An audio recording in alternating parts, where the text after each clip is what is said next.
There was some story I heard, I wish I'd asked Barry Windham about it because I heard it after the Barry Windham interview, but you had some heat with Barry Windham at one point. Yeah. And you had asked Blackjack if he would mind if you challenged him to a fight or something, because Blackjack was Barry's father. That's very true. I went to Blackjack because I knew we were really good friends, you know. And Blackjack, you know, later on in his life, you know, he's on this major lawsuit that we had going on, and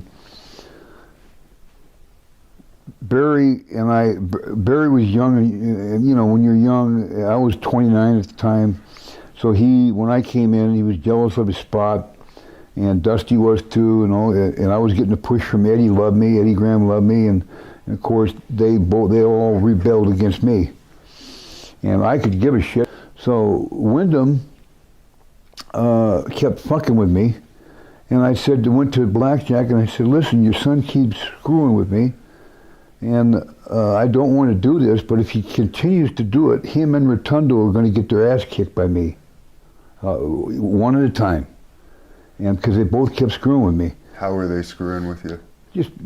Well, here's what they did. You tell me what you would do as a wrestler if someone did this to you. You got your hat that I seen yesterday on in Canada. You come over. Cowboy hat. Yeah, it's a nice hat. I liked it. It's a good gimmick.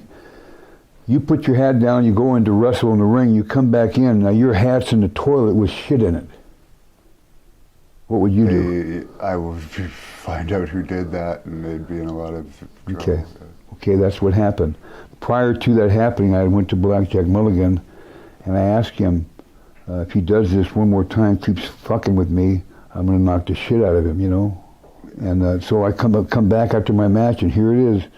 My hat's in the toilet with shit, but it said, a note that was written on it said, Billy Jack Haynes, Billy Jack after he gets the shit beat out of him. So I took the hat up, and the only witness that was there went on record with Brickhouse Brown. And so I picked it up and I put the shit, you know, I put the hat down. I said, who done this? And Brickhouse Brown goes out this here to Windham, you know. I said to Windham, and Windham goes, oh, come on, man, you can't take a rib. And so I said, you got 2 seconds to defend yourself, man. And so he like that, man, so I just tore into him, you know. And I don't know I really don't know what happened. It was so fast, you know. But I ended up knocking him out, picked him up by the hair and rammed his head into the sink, and just smashed his fucking head into the sink. Rotundo, Mike Rotundo, came from behind me and tried to break my arm to release Barry's head in the sink. As I got around it, and then he ran out the building like a chicken shit. This is the truth. He'll deny it or whatever, I don't care. But he ran out. The only witness to that said anything was Brickhouse Brown, and he's on record saying it. So it was after that you spoke to Mulligan? No, before and after. Oh, okay. But Mulligan said, no, hey man, he's 6'7", he can fight. Yeah. Let him do his own thing. So that was the end of it with Barry?